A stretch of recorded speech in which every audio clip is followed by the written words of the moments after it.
Assalamualaikum warahmatullahi wabarakatuh. Kami dari kelompok 1 kelas 2024D akan mempresentasikan materi mengenai kerangka konseptual akuntansi dan pelaporan keuangan. Sebelum memasuki penyampaian materi, izinkan saya untuk memperkenalkan anggota kelompok kami. Yang pertama ada Tria Kurniasari dengan 3 digit NIM terakhir 058. Selanjutnya ada Serli Eka Malinda dengan 3 digit NIM terakhir 126. Selanjutnya ada Rahajeng Dian Vita Azalia dengan 3 digit NIM terakhir 200. Selanjutnya ada Nur Rahmatul Ulumia dengan 3 digit NIM terakhir 230. Dan yang terakhir ada Atia Putri Mumtazah dengan 3 digit NIM terakhir 279. Baik, materi pertama adalah mengenai klasifikasi dan konflik kepentingan. Dalam teori agensi yang dikemukakan oleh Michael J. Jensen dan William H. McLean, konflik kepentingan muncul karena adanya pemisahan antara pemilik dan pengelola perusahaan. Ketepatan dalam menyebutkan klasifikasi berarti mampu mengelompokkan jenis konflik sesuai konsep teori, bukan sekedar menyebutkan contoh tanpa dasar. Ada 3 contoh konflik. Yang pertama, konflik prinsipal dengan prinsipal, yaitu terjadi antara pemegang saham mayoritas dan minoritas. Dalam kondisi ini, pemegang saham mayoritas memiliki kekuatan kontrol yang lebih besar dan berpotensi mengambil keputusan yang menguntungkan diri sendiri, namun merugikan pemegang saham minoritas. Yang kedua, konflik prinsipal agen terjadi antara pemilik dan manajer. Konflik ini timbul karena manajer memiliki informasi lebih banyak dan bisa bertindak untuk kepentingannya sendiri. Misalnya, manajer mengejar bonus jangka pendek, sedangkan pemilik menginginkan peningkatan nilai perusahaan dalam jangka panjang. Yang terakhir ada konflik agen dengan stakeholder, yang terjadi antara manajer dan pihak lain seperti karyawan, kreditur, atau masyarakat. Contohnya, manajer menekan biaya produksi dengan mengurangi standar keselamatan kerja demi meningkatkan laba. Jadi konflik kepentingan terjadi ketika seseorang atau suatu pihak memiliki 2 kepentingan yang saling bertentangan sehingga keputusan yang diambil berpotensi tidak objektif. Dalam konteks perusahaan, konflik ini dijelaskan secara sistematis dalam teori agensi oleh Michael J. Jensen dan William H. McLean. Penjelasan konflik kepentingan dianggap tepat apabila menunjukkan hubungan sebab akibat yang jelas. Misalnya karena ada asimetri informasi, manajer dapat memanipulasi laporan keuangan untuk meningkatkan bonusnya. Atau karena adanya kekuasaan yang dominan, pemegang saham mayoritas dapat melakukan tunneling yang merugikan pemegang saham minoritas. Konflik tersebut muncul karena beberapa faktor utama. Yang pertama ada perbedaan tujuan, di mana pemilik menginginkan peningkatan nilai perusahaan jangka panjang, sedangkan manajer mungkin lebih fokus pada kepentingan pribadi seperti bonus atau reputasi. Kedua, asimetri informasi, yaitu ketika manajer memiliki informasi lebih banyak dibanding pemilik, sehingga membuka peluang penyalahgunaan informasi. Ketiga, moral hazard, yaitu tindakan menyimpang yang dilakukan karena kurangnya pengawasan. Keempat, self-interest behavior, yaitu kecenderungan individu untuk memaksimalkan kepentingan pribadinya. Untuk materi selanjutnya mengenai perumusan tujuan laporan keuangan. Yang pertama, tujuan umum laporan keuangan menurut prinsip akuntansi Indonesia. Yang pertama, memberikan informasi yang dapat dipercaya tentang sumber daya ekonomi seperti aset, kewajiban, dan modal perusahaan. Yang kedua, menyajikan informasi tentang perubahan sumber ekonomi neto perusahaan dari aktivitas bisnis untuk memperoleh laba. Yang ketiga, memberikan informasi untuk membantu pemakai menilai potensi perusahaan dalam menghasilkan laba. Yang keempat, menyampaikan informasi penting lainnya mengenai perubahan sumber ekonomi dan kewajiban. Dan yang terakhir, mengungkapkan informasi relevan lain yang dibutuhkan pemakai laporan keuangan. Tujuan laporan keuangan menurut standar akuntansi keuangan, yaitu menyediakan informasi tentang posisi keuangan, kinerja, dan juga perubahan posisi keuangan suatu perusahaan yang bermanfaat bagi banyak pemakai dalam pengambilan keputusan ekonomi, dan menunjukkan pertanggungjawaban manajemen atas sumber daya yang dipercayakan kepadanya. Yang terakhir, tujuan laporan keuangan menurut Asobat. 1. Membantu pengambilan keputusan tentang penggunaan kekayaan yang terbatas. Yang kedua, mengarahkan dan mengontrol sumber daya manusia dan faktor produksi lainnya, dan melaporkan keamanan kekayaan perusahaan dan membantu fungsi pengawasan sosial. Selanjutnya ada kerangka konseptual.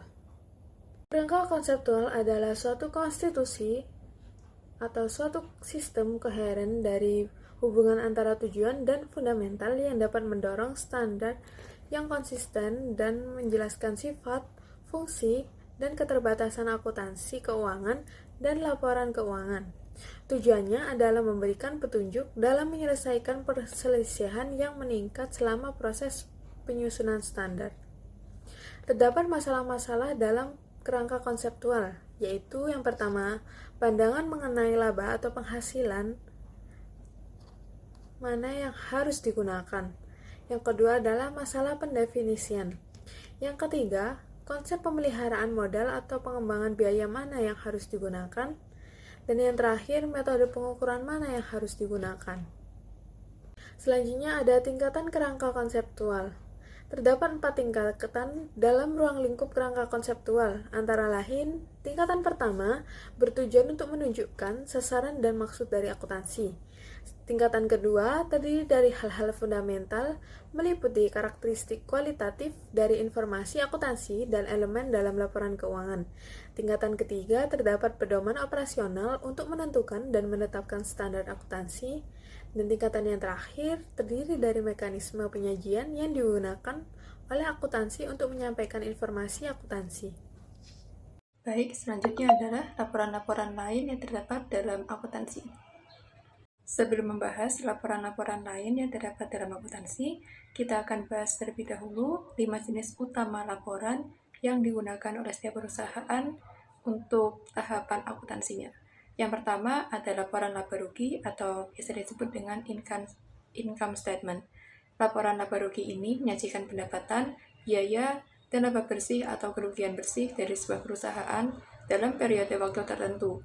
Biasanya, periode ini adalah 1 tahun fiskal. Kemudian yang kedua adalah laporan arus kas atau disebut dengan cash flow statement. Laporan arus kas ini memberikan gambaran tentang arus kas yang masuk dan keluar dari perusahaan dalam periode waktu tertentu. Laporan ini dibagi menjadi 3 bagian utama.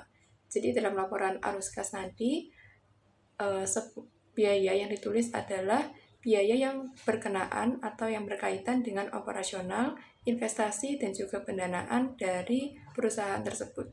Kemudian yang ketiga ada neraca atau disebut dengan balance sheet.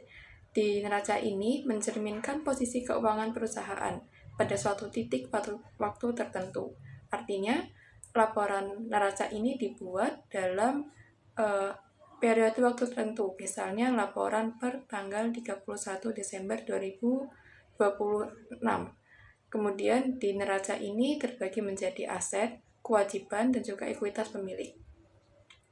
Saat membuat neraca nanti akan mengikuti persamaan dasar dari akuntansi, yaitu aset sama dengan kewajiban ditambah ekuitas, sehingga untuk memastikan apakah neraca sudah dihitung dengan benar atau belum, bisa dianalisis terlebih dahulu dengan menghitung jumlah aset sama dengan kewajiban ditambah ekuitas. Kemudian tetap juga ditelusuri setiap akunnya agar tidak ada kesalahan pencatatan nominal di akuntansi. Karena ketika hasil dari neraca itu sudah balance atau seimbang, belum berarti juga neraca tersebut sudah benar, karena bisa saja terdapat kesalahan dalam menuliskan atau memasukkan nominal di laporan neraca tadi. Kemudian yang selanjutnya ada laporan perubahan ekuitas atau Statement of Change in Equity. Laporan ini mencatat perubahan dalam ekuitas pemilik perusahaan selama periode waktu tertentu, termasuk bagaimana kontribusi pemilik, laba atau rugi yang ditahan, dan perubahan lainnya dalam ekuitas. Selanjutnya ada catatan atas laporan keuangan atau Notes to the Financial Statement, biasanya juga disebut dengan CALK. Di catatan laporan keuangan ini berisi informasi rinci dan penjelasan tambahan terkait dengan pos-pos yang terdapat dalam laporan keuangan utama. Catatan-catatan ini memberikan konteks dan detail yang diperlukan untuk memahami angka-angka yang disajikan. Nah, selain kelima jenis utama laporan tadi, di dalam akuntansi juga terdapat laporan keuangan lainnya yang lebih merinci siklus keuangan perusahaan untuk menunjukkan bagaimana pengelolaan keuangan dan juga transparansi keuangan dari perusahaan tadi. Terdapat laporan keuangan interim, yaitu laporan yang diterbitkan untuk periode kurang dari 1 tahun penuh. Laporan ini tunduk pada kerangka konseptual untuk memastikan keandalan dan relevansi. Kerangka konseptual di sini seperti yang sudah dijelaskan pada penjelasan sebelumnya. Kemudian ada prospektus atau laporan manajemen. Laporan ini merupakan laporan tambahan yang memberikan informasi non-keuangan analisis prospek, dan laporan manajemen yang relevan untuk pengambilan keputusan bagi investor. Selain laporan lainnya tadi, juga kita mengenal ada laporan keuangan yang khusus dibentuk dalam bidang pemerintahan di akuntansi. Yang pertama ada laporan realisasi anggaran atau disebut dengan LRA. Laporan ini menyajikan informasi tentang pendapatan, belanja, dan pembiayaan dibandingkan anggaran. Kemudian yang kedua adalah laporan saldo anggaran lebih. Laporan perubahan SAL atau laporan perubahan SAL menunjukkan kenaikan atau penurunan saldo anggaran lebih tahun pelaporan. Kemudian yang ketiga adalah laporan operasional atau LO. Laporan ini menyajikan pendapatan LO, yaitu pendapatan yang didapat dari laporan operasional, beban, dan juga surplus, kelebihan atau defisit atau pengurangan secara operasionalnya. Kemudian terdapat laporan perubahan ekuitas atau LPE yang menggambarkan perubahan ekuitas baik itu berupa kenaikan atau penurunan selama periode tertentu. Baik, untuk materi selanjutnya yaitu taksonomi karakteristik normatif yang harus dicerminkan oleh pernyataan-pernyataan akuntansi. Dalam perumusan teori akuntansi, khususnya yang bersifat normatif, dibutuhkan seperangkat kriteria untuk menilai apakah suatu pernyataan atau standar akuntansi cukup baik dan layak diterapkan.